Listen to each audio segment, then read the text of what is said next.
Hello student, अभी हम लोगों ने लास्ट क्लास में कैपेसिटर का कॉम्बिनेशन पढ़ा, जिसमें हमने देखा कि जब कैपेसिटर को सीरीज में या पैरेलल में कनेक्ट करते हैं तो इक्विवेलेंट कैपेसिटेंस कितना आता है। उसके लिए हम लोगों ने एक्सप्रेशन भी डिराइव किया। तो आइए स्टूडेंट, आज की क्लास में हम देखते हैं कि उसका एप्लीकेशन क्या होगा, उस पर बेस्ड किस तरह के क्वेश्चन पूछे जाएंगे। इसमें सबसे ज्यादा स्टूडेंट मेनली आप देखेंगे जो कॉम्पिटिटिव एग्जाम वगैरह होते हैं तो उसमें कुछ विशेष प्रकार के क्वेश्चन पूछे जाते हैं जिनको हम आज सीखेंगे। एक ऐसा क्वेश्चन बनता है कि जब प्लेट्स के बीच में कोई डाइलेक्ट्रिक इंसर्ट कर रहे हैं लेकिन कंप्लीटली नहीं, मतलब डाइलेक्ट्रिक जो है वो पूरी तरह से स्पेस को ऑक्युपाई नहीं कर रहा है, तो उस केस में पूछा जाता है what will be the equivalent capacitance, determine it. तो आइए देखते हैं स्टूडेंट ऐसे प्रश्न को कैसे हल करना है। हाँ, तो एक तरह से हम मान लेते हैं, हाँ, क्या डिटरमाइन करना चाह रहे हैं, capacitance, equivalent capacitance when dielectric does not fulfill the space between the plates completely. Huh? We want to determine equivalent capacitance when कब की बात कर रहे हैं, dielectric does not fill the space between the plates completely. Does not fill space between the plates completely. जबकि dielectric पूरी तरह से स्पेस को फिल नहीं करता है, उस केस में जो इक्विवेलेंट कैपेसिटेंस क्या होगा, उसकी वैल्यू क्या होगी, ये हमसे अक्सर पूछा जाता है। तो आइए देखते हैं स्टूडेंट ऐसे क्वेश्चन को किस तरह से हल करेंगे। ये जनरली कॉम्पिटिटिव एग्जाम में पूछा जाता है। इसकी संभावना कम ही रहता है कि इंटरमीडिएट में पूछा जाए बोर्ड एग्जाम में, हालांकि ये सीख लेते हैं क्या होता है। देखिए स्टूडेंट, ऐसे केस में फॉर एग्जाम्पल मान लीजिए हम ले रहे हैं, suppose this is the plates, these are the plates of a parallel plate capacitor, and suppose the plate area is A and this capacitor is suppose connected with external cell having whatever potential, suppose it is V, whatever, doesn't matter, क्योंकि हम जानते हैं capacitance जो है external जो factor होते हैं, like battery कितनी वोल्ट की जोड़ रहे हैं, उन सबसे उसका मतलब नहीं होता। That is the interested property of the capacitor itself. तो कैपेसिटर पे देखिए क्या क्या हो रहा है। Suppose it is given that the plate area of the capacitor is A and let a dielectric having dielectric constant K is filled between its plates such that it only occupies a thickness T between the plates, and let the total distance between the plates is D, so that the remaining distance कितना हो जाएगा, यहाँ पे ये distance की बात करें तो होगा D माइनस टी, ये हो जाएगा D माइनस टी, जो कि अनफिल्ड है with dielectric. In this case, ऐसे केस में स्टूडेंट ना आप ध्यान से देखेंगे तो आपको लग रहा है एक ही कैपेसिटर इसको तो कंसीडर किया नहीं जा सकता, क्योंकि हम देख रहे हैं इसमें दो तरह की जो है प्रॉपर्टी है। यहाँ पे कुछ रीजन है जिसमें डाइलेक्ट्रिक है, कुछ रीजन ऐसा है जो एम्प्टी है। तो ऐसे केस में स्टूडेंट आपको कंसीडर करना है कि ये देखिए एक के बाद एक कैपेसिटर, देखिए जो कैपेसिटर का टर्मिनल है, टर्मिनल को आप देखेंगे तो कहीं पर सर्किट में ब्रांचिंग नहीं हुई है। अगर ब्रांचिंग नहीं हुई है तो क्या कहेंगे कि यहाँ पे जो है जो कैपेसिटर्स बन रहे हैं, तैयार हो रहे हैं, वो सीरीज में है। इसको आप कह सकते हैं दिस इज इक्विवेलेंट। ये किसके इक्विवेलेंट है? Equivalent to combination of capacitor. कैसा कॉम्बिनेशन? सीरीज कॉम्बिनेशन, जिसमें से कि आप देख सकते हैं यहाँ पे ऐसा लग रहा है जैसे कि ये दो कैपेसिटर हैं, जिनमें एक कैपेसिटर जिसका डाइलेक्ट्रिक कांस्टेंट K है, जिसकी थिकनेस है T, और दूसरा कैपेसिटर है जिसमें कोई डाइलेक्ट्रिक नहीं रखा गया है और इसकी थिकनेस है D माइनस टी। तो इस केस में ये सीरीज में अगर जुड़े हैं तो इनका कैपेसिटेंस कितना होगा, जहाँ के प्लेट एरिया है ए, प्लेट एरिया दोनों का है ए। तो हम जानते हैं स्टूडेंट, अगर दो कैपेसिटर सीरीज में जुड़े हो तो उनका जो इक्विवेलेंट कैपेसिटेंस होता है उसके लिए हम लोगों ने फार्मूला भी पढ़ा था कि when two capacitors, two or more than two capacitor are connected in series, in that case the equivalent capacitance series में जो होता है उसकी वैल्यू कैसे निकालते हैं। उसके लिए एक्सप्रेशन था 1/C equivalent equal to 1/C1 plus 1/C2 plus and so on ना। तो इस तरह से हमने पढ़ा था। यहाँ पर देखिए दो ही कैपेसिटर हैं और दोनों की कैपेसिटेंस की बात करें तो देखिए जो पहला कैपेसिटर है C1, मान लीजिए इसकी वैल्यू कैपेसिटेंस है, तो C1 की वैल्यू आएगी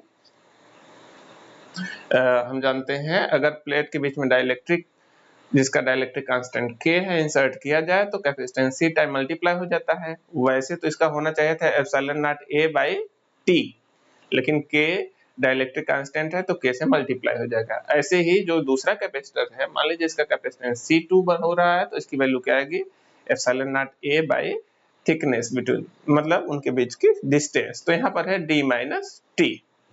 तो C1 और C2 की वैल्यू इस तरह से आपने रख लिया है। तो अगर इस वैल्यू को हम यहाँ पे प्लेस करें तो देखिए 1/C इक्विवेलेंट की वैल्यू क्या आएगी, 1/C equivalent it will be equal to 1/C1। इसका अर्थ है C1 का उल्टा, तो C1 की वैल्यू आप देख रहे हैं यहाँ पर आ रही है K epsilon not A by D। तो इसका उल्टा क्या हो जाएगा, यह हो जाएगा D डिवाइडेड बाई K, अच्छा यहाँ तो T था, T divided by K into epsilon not A plus दूसरा कैपेसिटर था जो उसका कैपेसिटेंस आया था epsilon net A by D minus T। तो यहाँ उसका रेसिप्रोकल क्या हो जाएगा D minus T divided by epsilon not into A। इसको अगर हल किया जाए तो एलसीएम आएगा K into epsilon not A ऊपर मल्टीप्लाई हो जाएगा, देख रहे हैं यहाँ पर आएगा T plus epsilon not A से क्या है K टाइम्स मल्टीप्लाई हो जाएगा, A आएगा D माइनस T। तो इस तरह से आप देख रहे हैं रिजल्ट आ रहा है स्टूडेंट। अगर यहाँ से C इक्विवेलेंट की वैल्यू लिखना चाहें तो हम देख रहे हैं आ रहा है C इक्विवेलेंट इक्वल टू, इसका रेसिप्रोकल हो जाएगा K epsilon not A divided by K into D minus T plus T। इसमें स्टूडेंट हम देख रहे हैं कि K ऊपर नीचे कॉमन है तो हम चाहे इसको कट कर सकते हैं, दो जगह K है तो आसान बनाने के लिए हम इसको लिख सकते हैं C इक्विवेलेंट इक्वल टू, अगर डिनोमिनेटर में से K कॉमन लें तो ये बचेगा D माइनस T प्लस जो T है इसमें K कॉमन लिए तो T बाई K आएगा। तो इस तरह से आपको रिजल्ट मिलेगा student C equivalent equal to epsilon not A divided by D minus T plus T by K। ये जो रिजल्ट है स्टूडेंट काफी यूजफुल है, इसको आप डायरेक्टली यूज कर सकते हैं अगर कैपेसिटर के बीच में पार्शियली डाइलेक्ट्रिक फिल किया गया हो, ठीक है। इस एक्सप्रेशन को अगर हम जनरलाइज करें तो ये कुछ इस तरह से होगा, मान लीजिए एक कैपेसिटर की प्लेट्स के बीच में, let to generalize this expression,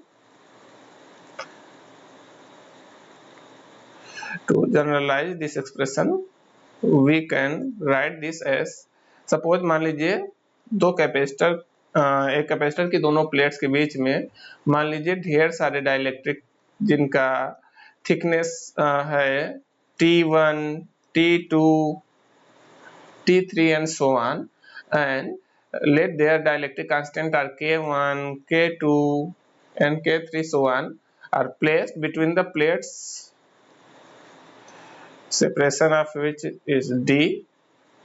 In this case, let the plate area is A.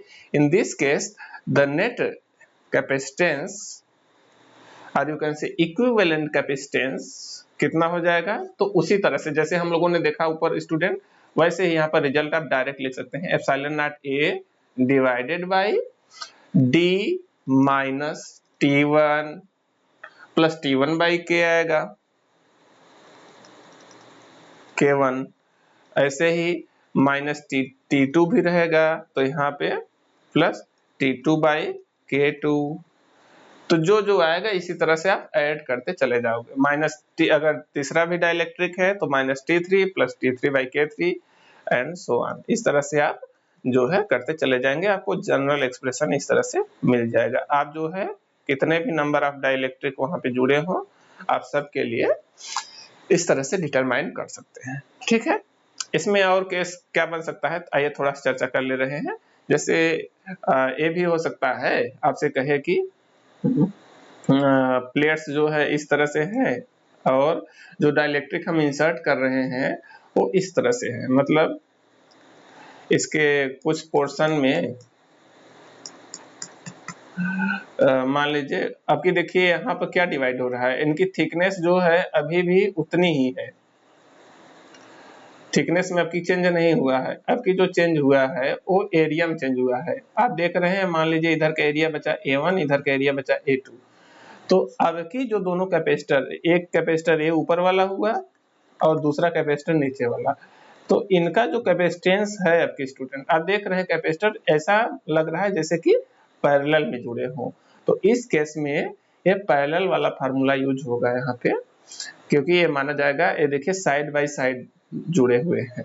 अगर इसमें और केस देखना चाहें तो क्या हो सकता है, ऐसा भी बन सकता है, मान लीजिए एक ये है प्लेट्स और कुछ दूर ऐसे कर दें, एक यहाँ बाउंड्री बना दें और बीच में हम एक ऐसी बाउंड्री दे दें, मान लीजिए ये जो है K1 डाइलेक्ट्रिक कांस्टेंट है, इसका जो है इधर का हिस्सा इसका डाइलेक्ट्रिक कांस्टेंट है K2, यहाँ पर जो है फिल कर दिए K3, तो हम देख रहे हैं कि स्टूडेंट यहाँ पे जो हुए एक तरह से 3 कैपेसिटर आपके कनेक्ट हैं और तीनों का रिलेशन कैसा है आप देख पा रहे हैं, अगर ये है C1, ये है C2, इसका है कैपेसिटेंस C3, तो C1 और C2 जो है पैरेलल में जुड़े हैं और C3 उन दोनों के साथ सीरीज में जुड़ा है। तो इस तरह से किसी भी केस के लिए आप इक्विवेलेंट कैपेसिटेंस डिटरमाइन कर सकते हैं आसानी से। ठीक है, तो ये टॉपिक हमारा पूरा हुआ स्टूडेंट। इसमें जो है क्वेश्चन लास्ट में हम कुछ देख लेंगे कि कैसे कैसे क्वेश्चन आपके एनसीईआरटी में है, उनको भी हम कराएंगे। ठीक है, चलिए अच्छा आगे का टॉपिक देखते हैं। हमारा नेक्स्ट टॉपिक है energy stored in the capacitors. ठीक है, आइए देखते हैं। नेक्स्ट टॉपिक है हमारा एनर्जी स्टोर्ड इन कैपेसिटर्स। ठीक है, ये हमारा नेक्स्ट टॉपिक है, इसको देखते हैं। देखिए स्टूडेंट, इस टॉपिक को पहले समझने की कोशिश करते हैं, कहना क्या चाह रहा है। देखिए जब हम कैपेसिटर को चार्ज कर रहे होते हैं स्टूडेंट, तो देखिए इसमें होता क्या है कि इसकी जो प्लेट्स हैं इनको हम क्या करते हैं, एक बाहर सर्किट से जोड़ देते हैं, एक सोर्स से जोड़ देते हैं जो बैटरी होता है जनरली, और ये बैटरी इनके प्लेट्स को चार्ज करती है। चार्ज करने का मतलब ये चार्ज को सप्लाई करती है। तो एक तरह से क्या करती है, ये चार्ज को एक प्लेट से दूसरे प्लेट पे शिफ्ट करती है। इस दौरान उस बैटरी को वर्क करना पड़ता है, और जो बैटरी को वर्क करना पड़ रहा है वो वर्क कहाँ जा रहा है, वो वर्क यहाँ पे खपत कहाँ हो रहा है, तो आप कहेंगे student this work get stored in the form of electric field between the plates of its capacitor। ये जो कैपेसिटर है इसके प्लेट के बीच में जैसे जैसे चार्ज को एक जगह से एक प्लेट से दूसरे प्लेट पर डिस्प्लेस कर रहा है, तो उस दौरान यहाँ पे चेंजेस क्या हो रहा है आप देख पा रहे हैं, there is a electric field which is getting set up between the plates. इसकी प्लेट के बीच में इलेक्ट्रिक फील्ड सेट हो जा रही है। तो हम कह सकते हैं कि जो एनर्जी सप्लाई हो रहा है सेल से, वो एनर्जी इलेक्ट्रिक फील्ड के फॉर्म में स्टोर है बिटवीन द प्लेट्स। ठीक है, तो आइए स्टूडेंट हम इस एनर्जी को डिटरमाइन करते हैं। ठीक है, मान लीजिए यहाँ पर एक हम लोगों ने कैपेसिटर लिया है, लेट यहाँ पर एक है कैपेसिटर जिसकी प्लेट्स हैं, प्लेट एरिया है A मान लीजिए, और इनको हम बाहर से चार्ज सप्लाई कर रहे हैं सोर्स से, जिसकी वजह से इसका कैपेसिटेंस इसका जो चार्ज है बढ़ता जा रहा है, और जो वर्क हो रहा है वो एनर्जी के फॉर्म में स्टोर होता जा रहा है। अब ध्यान से जरा इसका वर्किंग समझते हैं। देखिए स्टूडेंट, इनिशियली हम ध्यान से देखें तो इस पर दोनों के बीच में कोई चार्ज नहीं है। तो जब कोई चार्ज को एक प्लेट से दूसरे प्लेट पे ले जाएंगे तो क्या होगा, मान लीजिए कोई चार्ज शुरुआत में फर्स्ट टाइम चार्ज ले जा रहे हैं एक प्लेट से दूसरे प्लेट पे, तो उस केस में आपको कोई वर्क नहीं करना पड़ेगा। शुरुआत में आप देख रहे हैं कि आपको लगेगा कि यहाँ तो कोई चार्ज ही नहीं, तो कोई इसको ढकेलेगा नहीं, कुछ कर नहीं रहा है, तो वर्क नहीं करना पड़ेगा।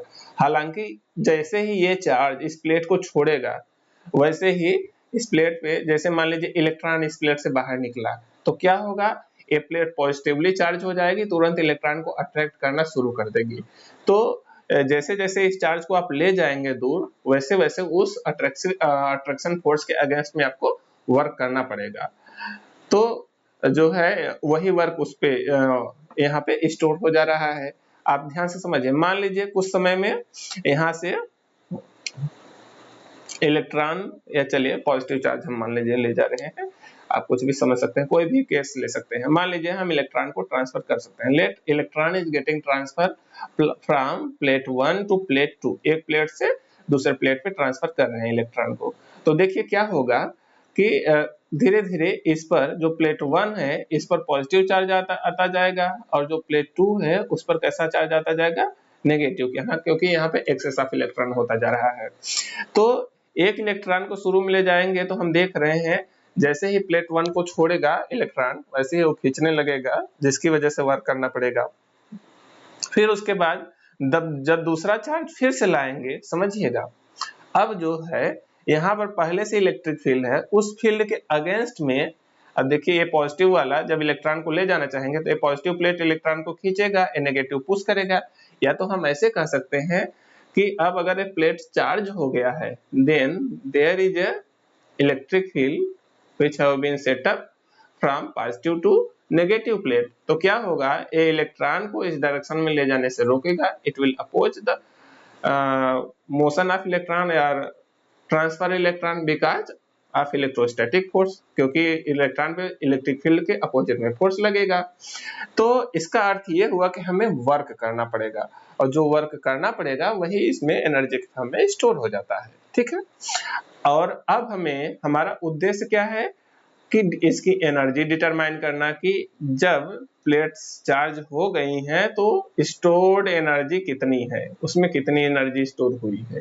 अब समझिए ये एनर्जी स्टोर कहाँ से हुई, वर्क करके स्टोर हुई है। जो वर्क किया गया वही इसमें एनर्जी के फॉर्म में स्टोर हुआ है। इसका अर्थ ये हुआ कि अगर हम वर्क डन फाइंड कर लें तो वही एनर्जी स्टोर का मान होगा।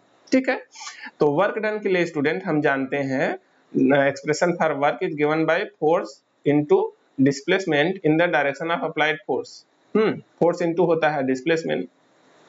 लेकिन यहाँ पर देखिए, आप जो है जैसे जैसे चार्ज ले जाएंगे, हम जानते हैं यहाँ पर फोर्स का मान है Q इंटू E, और जो इलेक्ट्रिक फील्ड यहाँ पर है वो कांस्टेंट नहीं है। जब एक चार्ज ले जाएंगे शुरुआत में तो थोड़ा सा इलेक्ट्रिक फील्ड होगा, जैसे जैसे चार्ज लेते जाएंगे इलेक्ट्रिक फील्ड का मान बढ़ता जाएगा और फोर्स का मान बढ़ता जाएगा। इसका अर्थ ये हुआ कि हर बार चार्ज को लाने में इक्वल काम नहीं करना पड़ेगा, बल्कि अलग अलग चार्ज को लाने में जैसे जैसे हम कंटिन्यू आगे करते जाएंगे वैसे वैसे हर बार फोर्स बढ़ता जाएगा, तो हर बार का वर्क बढ़ता जाएगा। तो इसलिए हम जो है डायरेक्ट सभी चार्ज के लिए force into displacement directly apply नहीं कर सकते। हम जानते हैं जब फोर्स कांस्टेंट नहीं होता स्टूडेंट, उस केस में हम क्या करते हैं, इंटीग्रेशन का हेल्प लेते हैं। ठीक है, तो मान लीजिए for this case suppose at an instant, मान लीजिए कि यहाँ पर जो है let at an instant the charge on the plates is, एक पर चार्ज है प्लस Q और एक पर चार्ज है माइनस Q, और इस दौरान हम जानते हैं कि हमें टोटल वर्क डिटरमाइन करने के लिए इंटीग्रेशन का हेल्प लेना है। और इंटीग्रेशन के लिए स्टूडेंट हम जो है पहले छोटा सा वर्क करेंगे। ठीक है, मान लीजिए dq, let dq charge is getting transferred from one plate to another plate and we are going to determine the amount of work in this। ठीक है, तो स्टूडेंट देखिए यहाँ पर हम जान रहे हैं कि जो DQ चार्ज है वो इलेक्ट्रिक फील्ड के अगेंस्ट में ले जा रहे हैं, मान लीजिए नेगेटिव चार्ज है, या तो हमें इधर नेगेटिव और पॉजिटिव लेना पड़ेगा, ठीक है। मान लीजिए कि DQ चार्ज को प्लेट 2 से अगर पॉजिटिव ले रहे हैं, पॉजिटिव इसको कंसीडर कर रहे हैं, तो प्लेट 2 से प्लेट 1 पे लाना पड़ेगा, और अगर नेगेटिव चार्ज ले रहे हैं तो प्लस से माइनस मतलब 1 से 2 ले जाना पड़ेगा, क्योंकि एक्सटर्नल सोर्स यहाँ पे वर्क कर रहा है। तो मान लीजिए कि जो DQ चार्ज है इसको अगर पॉजिटिव कंसीडर करते हैं, क्योंकि हम लोगों ने जनरली पॉजिटिव लिया है, let this amount of charge is getting transferred by the battery from plate 1 to plate 2 to plate 1, ठीक है, 2 से 1 की तरफ ले जा रहे हैं। अब देखिए इस दौरान कितना वर्क करना पड़ेगा। हम जानते हैं स्टूडेंट कि वर्क होता है फोर्स इनटू डिस्प्लेसमेंट। इसका मतलब पहले हमें फोर्स डिटरमाइन करना होगा, और फोर्स की वैल्यू यहाँ पे कितनी होगी, फोर्स की वैल्यू होगी Q इंटू E। इसका मतलब हमें पहले E पता होना चाहिए, और हम जानते हैं स्टूडेंट कि कैपेसिटर के प्लेट्स के बीच में जो इलेक्ट्रिक फील्ड होती है इसकी वैल्यू होती है सिग्मा बाई एप्सिलॉन नॉट, जहाँ की सिग्मा की वैल्यू क्या है Q डिवाइडेड बाई A, और एप्सिलॉन नॉट भी यहाँ है तो Q by A epsilon not हो जाएगा। यही है value of electric field between the plates. तो इसको अगर हम यहाँ पे प्लेस कर दें तो फोर्स की वैल्यू आ जाएगी, आप देख पा रहे हैं कि यहाँ पे जो अमाउंट ऑफ चार्ज लिया जा रहा है उसका मान है DQ, तो वैल्यू आएगी Q into A epsilon not into DQ, ठीक है। सेपरेशन बिटवीन द प्लेट्स चूंकि यहाँ भी दो जगह हो जा रहा है तो डाउट हो रहा है, इसलिए मान लीजिए इसको D न लेकर हम लोग इसको कोई और नंबर मान लीजिए हम रख दे रहे हैं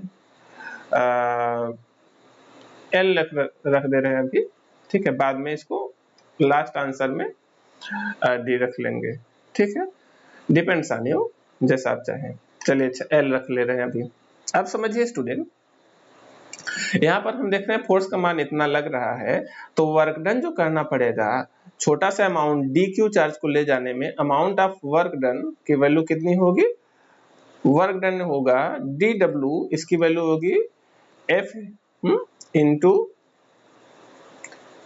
जो डिस्टेंस है, तो डिस्टेंस कितनी है F dx, जिसकी यहाँ पर F की वैल्यू क्या हो गई Q divided by A epsilon not into DQ, और डिस्टेंस कितनी लिया गया है L, तो इतनी इंटू L, ये हो जाएगा work done in bringing arbitrary charge DQ from plate 2 to plate 1 when there was the charge on plates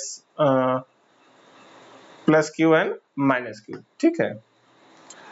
तो अगर हमें total charge total amount of work find करना है, तो जब चार्ज कुछ नहीं था उस समय से उसको Q चार्ज तक चार्ज करने में जो टोटल वर्क है उसकी वैल्यू कितनी होगी। So in this case we need to integrate this expression for total work, we need to integrate, integrating this expression, we get integration of dW can be written as W, so it will be equal to integration of Q by A epsilon naught into L into DQ, और DQ की value यहाँ पे limit of DQ क्या है, कहां से कहां very कर रहा है, initially there was no charge, so the value of initial charge is 0, final charge हो जा रहा है Q। तो 0 से Q तक ले जाने में कितना वर्क करना पड़ेगा, तो इंटीग्रेट अगर करना है स्टूडेंट तो आप देख पा रहे हैं कि यहाँ पे Q को छोड़कर बाकी चीजें कांस्टेंट है, सो उनको बाहर ले सकते हैं, L बाई एप्सिलॉन नॉट बाहर आ जाएगा, इंटीग्रेशन ऑफ Q DQ बचेगा, इसको सिंप्लीफाई करेंगे इंटीग्रेट करेंगे तो आएगा Q स्क्वायर बाई 2, तो 2 भी आप चाहे बाहर ले लें तो बच रहा है Q स्क्वायर, और Q स्क्वायर की लिमिट आप रखेंगे 0 टू Q, तो ए आएगा Q स्क्वायर माइनस 0 का स्क्वायर मीन्स Q स्क्वायर, तो ए वैल्यू फाइनली आएगी Q square into L divided by 2 into epsilon not A, ठीक है, बहुत आसान है स्टूडेंट। और इसको हम चाहें तो रीअरेंज अगर करें तो आप देख सकते हैं it can be written as, इसी को हम लिख सकते हैं 1/2 इंटू, देखिए epsilon not A by D, distance जो है इसी को तो हम कहते हैं कैपेसिटेंस। तो ये हो जाएगा कैपेसिटेंस अगर C है तो ये हो जा रहा है Q square divided by C। ये क्या है, energy store in the capacitor, यही आ रहा है वर्क डन का मान, तो Q स्क्वायर बाई 2C। ठीक है, इसको आप चाहें तो और तरह से रीअरेंज कर सकते हैं। हम जानते हैं Q इक्वल टू होता है C इंटू V, तो अगर ये वैल्यू हम यहाँ पर प्लेस कर दें, we know that Q equal to C into V, अगर यहाँ पे हम प्लेस करें तो देखिए क्या आ जाएगा, इसी को आप चाहें तो लिख सकते हैं हाफ इंटू Q स्क्वायर मतलब C square into V square divided by C। तो ये वो एक C कट जाएगा और ये आएगा हाफ C इंटू V का स्क्वायर, ये भी एक रिलेशन आ गया। तो आप चाहें Q के टर्म में मीन्स अमाउंट ऑफ चार्ज के टर्म में, चाहे कितना वोल्टेज तक वो चार्ज किया गया है, कितना पोटेंशियल से, उसके टर्म में आप ला सकते हैं। तो इस तरह से आपको दो रिलेशन मिलते हैं स्टूडेंट। ठीक है, आइए इसको अगर हम थोड़ा सा और सिंप्लीफाई करें तो देखिए हमको क्या जो है एक चीज और यहाँ से हमें समझने में मिल सकता है, वो ये है कि ये जो एनर्जी है, ये एनर्जी कहाँ गया है, ये एनर्जी उसकी प्लेट्स के बीच में स्टोर हुआ है, और प्लेट्स के बीच में जो इलेक्ट्रिक फील्ड है आप ध्यान से देखेंगे तो यूनिफॉर्म है, क्योंकि जो है हम जानते हैं अगर पैरेलल प्लेट है तो ऐसा बिहेव करता है इनफाइनाइट चार्ज शीट के जैसा बिहेव करता है, और यहाँ पे जो इलेक्ट्रिक फील्ड होती है वो यूनिफॉर्म होती है। मीन्स हम कह सकते हैं एनर्जी जो यहाँ पर हमने दिया है इसको, वो कहाँ पर है, इलेक्ट्रिक फील्ड के फॉर्म में है और यूनिफॉर्मली डिस्ट्रीब्यूटेड है, पूरे एक समान रूप से वितरित है। तो यहाँ पे एनर्जी जो है डिस्ट्रीब्यूट अगर है तो यहाँ पे कुछ ना कुछ हर जगह आएगा एनर्जी डेंसिटी। तो यहाँ पे एक नया टर्म आपको मिलेगा, वो है energy density, means per unit volume में कितना एनर्जी डिस्ट्रीब्यूटेड है। तो अगर हम इसको डिटरमाइन करना चाहें स्टूडेंट तो आइए देखा जाए। अच्छा देखिए यहाँ पे ये जो एनर्जी स्टोर हुई वो कितना वॉल्यूम हुई, यहाँ देखिए प्लेट एरिया था A और सेपरेशन बिटवीन द प्लेट्स था L, तो इसका वॉल्यूम बीच का जो स्पेस है वो कितना आ जाएगा A इंटू L। आप देख पा रहे हैं यहाँ पर उसका वैल्यू आ रहा है A इंटू L, और यहाँ पे आपने जो वर्क डन फाइंड किया था उसकी वैल्यू आई थी Q square into L divided by epsilon not A। तो अगर हम एनर्जी डेंसिटी फाइंड करना चाहें, यहाँ से देखिए एनर्जी डेंसिटी, तो इसकी वैल्यू क्या आएगी, total energy divided by volume, और इसको अगर हम सिंप्लीफाई करें तो आ जाएगा इक्वल टू टोटल एनर्जी कितनी थी Q square into L divided by 2 epsilon not A। इसी को अगर हम डिवाइड कर दें वॉल्यूम से तो इसकी वैल्यू आ जाएगी A इंटू L, इसे डिवाइड करना पड़ेगा। तो ये देखिए क्या जा रहा है स्टूडेंट, ये है हो जा रहा है, इसको हम थोड़ा सा रीअरेंज करके अगर लिखना चाहें तो देखिए हम जानते हैं कि एप्सिलॉन नॉट इंटू, इसको थोड़ा सा रीअरेंज करते हैं हम लोग, तो ये हो जाएगा, इसको देख रहे हैं ए जो है थोड़ा सा रीअरेंज करना पड़ेगा, L से L कट जाएगा। और देखिए स्टूडेंट यहाँ पर एक चीज ध्यान देंगे, यहाँ पे Q का स्क्वायर है और A का भी स्क्वायर है, तो ऐसा एक्सप्रेशन आपको एक बार मिला था जब आप इलेक्ट्रिक फील्ड फाइंड कर रहे थे, वहां पर आपने देखा था इलेक्ट्रिक फील्ड की वैल्यू प्लेट्स के बीच में आया था सिग्मा बाई एप्सिलॉन नॉट, जहाँ की सिग्मा का वैल्यू था Q बाई A, तो आ गया था इलेक्ट्रिक फील्ड की value Q by A epsilon not. अब इसको यहाँ पर अगर आप फिट करना चाहें, इसके फॉर्म में देखना चाहें तो देख रहे हैं Q का स्क्वायर है और यहाँ पर A का भी स्क्वायर है, अगर एप्सिलॉन नॉट का स्क्वायर होता तो आपका काम चल जाता। तो मान लीजिए हम ऊपर और नीचे इसके न्यूमरेटर और डिनोमिनेटर में हम एप्सिलॉन नॉट से मल्टीप्लाई कर रहे हैं, तो ये इसका भी स्क्वायर हो जाएगा। तो आपको मिलेगा यहाँ पे देख रहे हैं क्या बच रहा है, हाफ और q by A epsilon not का स्क्वायर है, इसको मीन्स, और यहाँ पे एप्सिलॉन नॉट एक है मल्टीप्लाइड, तो ये हो जाएगा हाफ एप्सिलॉन नॉट इंटू ई का स्क्वायर। ये डायरेक्ट आपको रिलेशन मिल जा रहा है। और ये है एनर्जी डेंसिटी, आप कह सकते हैं टोटल एनर्जी मीन्स जो W था डिवाइडेड बाय वॉल्यूम। और इसकी वैल्यू जो है स्टूडेंट आप देख पा रहे हैं ये कांस्टेंट है यहाँ पे, क्योंकि देखिए इलेक्ट्रिक फील्ड अगर फिक्स हो गई मीन्स ये डिपेंड नहीं कर रहा है कोई भी चीज फैक्टर पे, मीन्स प्लेट्स का एरिया कितना है, प्लेट के बीच की डिस्टेंस कितनी है, इन सब फैक्टर से इंडिपेंडेंट है। ये सिर्फ डिपेंड कर रहा है इलेक्ट्रिक फील्ड पर। इलेक्ट्रिक फील्ड जो है कितना होगा उसके हिसाब से उसमें एनर्जी स्टोर होगी। तो हम देख सकते हैं स्टूडेंट कि जो एनर्जी स्टोर होती है डायरेक्ट इंडिकेट कर रहा है कि एनर्जी जो है इलेक्ट्रिक फील्ड के फॉर्म में स्टोर होती है। और ये तो हम कैपेसिटर के केस लेकर किए थे, लेकिन ऐसा जरूरी नहीं है। अगर कहीं इलेक्ट्रिक फील्ड है तो ये इंडिकेट करता है कि वहाँ एनर्जी स्टोर रहेगी, और जिसकी वैल्यू होगी पर यूनिट वॉल्यूम में एनर्जी का मान होगा half epsilon not into E square. इस तरह से हम टोटल एनर्जी भी किसी स्पेस में डिटरमाइन कर सकते हैं। ठीक है, तो ये टॉपिक हमारा पूरा हुआ स्टूडेंट। इसमें एक लास्ट टॉपिक आपका बुक में दिया है वैन डी ग्राफ जनरेटर, आइए इसके बारे में चर्चा कर लेते हैं। ठीक है, एक छोटा सा टॉपिक है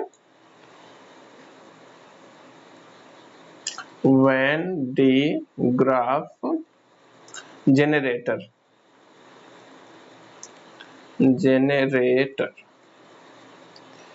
ये जो टॉपिक है स्टूडेंट बहुत आसान है। ये पहले इसका डिस्क्रिप्शन समझ लेते हैं। देखिए ये है एक जेनरेटर, जेनरेट का अर्थ होता है जनरेट करने वाला, मतलब उत्पन्न करने वाला। और ये जो जनरेटर है this generator generally the main purpose of generator is to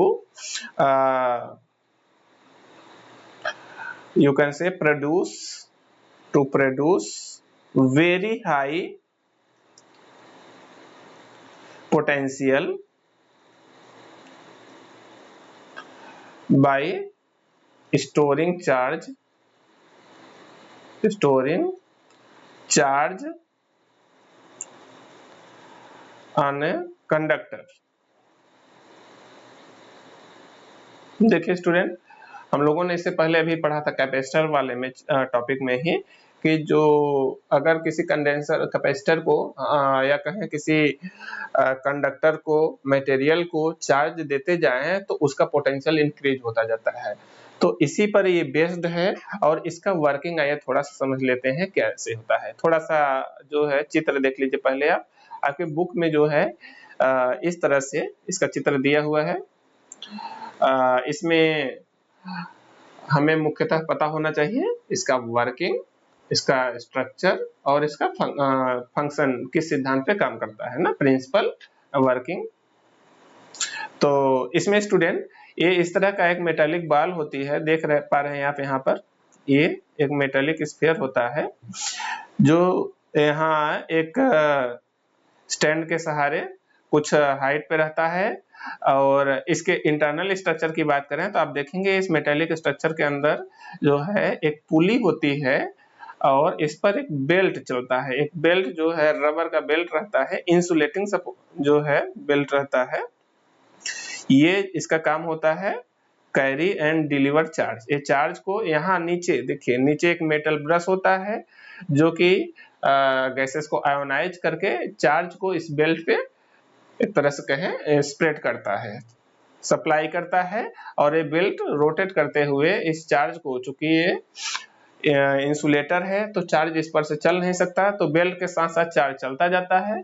और यहाँ पर जैसे ही पहुंचता है ये बड़े वाले स्फीयर के अंदर, तो तुरंत ही ये चार्ज यहाँ पे कांटेक्ट की वजह से मेटल ब्रश वाला जो कांटेक्ट है इससे ऊपर वाले सरफेस पे पहुंच जाता है।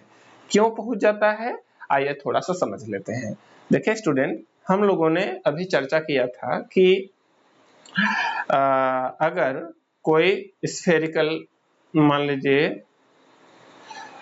हालो स्फेरिकल सरफेस है, मेटालिक कंडक्टर है, हम लोगों ने देखा था जो पोटेंशियल होता है V इक्वल टू आया था, इसको अगर हम चार्ज दें तो पोटेंशियल का वैल्यू आया था V equal to 1/4 pi epsilon not into Q by R। ये हम लोगों ने पढ़ा ही था। इसका मतलब जो V है वो R पर डिपेंड कर रहा है। रेडियस अगर कम होगा तो V वहां पे ज्यादा होगा। इसका मतलब अगर हम जो है किसी चार्ज को, अगर एक इनर जो है स्फीयर है, एक आउटर स्फीयर है, यहाँ पर छोटा बड़ा का रेडियस है R2, इनर का रेडियस है R1, तो यहाँ पे अगर हम कोई चार्ज रख रहे हैं 1 पे और इसको 2 से कनेक्ट कर दें, अब समझिएगा, हमने देखा रेडियस कम जहां होगा वहां पोटेंशियल ज्यादा होगा। तो अगर इनर वाले स्फीयर को चार्ज देंगे स्टूडेंट, समझिए यहाँ पे पोटेंशियल ज्यादा है, पोटेंशियल ज्यादा है तो क्या होगा, चार्ज हम जानते हैं फ्लो करता है किधर, positive charge from higher to lower potential, तो ये जो है तुरंत ये भाग जाएगा, कहां पर पहुंच जाएगा, आउटर सरफेस पे। हम जानते हैं, वैसे भी हमने चर्चा किया था कि अंदर जब भी किसी इलेक्ट्रोस्टैटिक शील्डिंग वगैरह हमने चर्चा किया था स्टूडेंट, कि कोई मेटालिक स्फीयर है, कोई मेटालिक जो है हालो सबस्टेंस है, उसके अंदर चार्ज देंगे और अगर उसके पास रास्ता रहेगा तो तुरंत वो पहुंच जाएगा आउटर सरफेस पे, ठीक है। तो यहाँ पे वही होता है, जैसे ही हम देख रहे हैं अगर रेडियस कम है तो वहां पोटेंशियल ज्यादा होगा और चार्ज को रास्ता अगर मिला तो हमेशा हायर पोटेंशियल से लोअर पोटेंशियल की तरफ ट्रांसफर हो जाता है। तो इसी सिद्धांत पे काम करता है। मीन्स जैसे पुली, ये चार्ज ऊपर वाली ये पुली के बीच में, बड़े वाले स्फीयर के बीच में पहुंचता है, तो यहाँ मेटेलिक कांटेक्ट से फाइनली तुरंत भाग जाता है ऊपर वाले सरफेस पे, और यहाँ से चार्ज कहीं जा नहीं सकता क्योंकि यहाँ से अंदर तो आ नहीं सकता, हमने देखा। तो इस पर चार्ज का वैल्यू बढ़ता जाता है और हमने देखा स्टूडेंट कि V जो है प्रोपोर्शनल टू होता है Q, अभी इससे पहले पढ़ा। तो Q जो है जैसे जैसे बढ़ता जाएगा वैसे वैसे इसका पोटेंशियल बढ़ता जाएगा। इस तरह से इसमें millions of volt can be produced, इस पर बहुत ज्यादा वोल्टेज प्रोड्यूस किया जा सकता है। बहुत सिंपल सा कॉन्सेप्ट है स्टूडेंट। इसके हालांकि इसका थोड़ा सा हम एक छोटा सा वीडियो, शॉर्ट्स वीडियो में भी हम बनाए हैं, इसी चैनल पे आप देख सकते हैं उसको, कि ये किस तरह से वर्क करता है। ये जो है इस पे पॉजिटिव चार्ज स्टोर किया जाता है, ठीक है। तो 1D ग्राफ जनरेटर आपसे कोई पूछा कि क्या है, तो आप कहेंगे it is a device which is used to produce very high potential by storing charge on a metallic surface, metallic conductor. हाँ, इस पे स्टेप बाय स्टेप चार्ज को सप्लाई करते करते पोटेंशियल इसका बढ़ाया जाता है, ठीक है। तो ये हुआ, ये चैप्टर कंप्लीट हो गया स्टूडेंट। और आगे जो है इस पर बेस्ड हम लोग क्वेश्चन वगैरह करेंगे। आज के लिए अब बस इतना ही, हम मिलते हैं आपसे नेक्स्ट वीडियो में। जहां तक उम्मीद है हम लोग नेक्स्ट चैप्टर स्टार्ट करेंगे। तो मिलते हैं नेक्स्ट वीडियो में, धन्यवाद।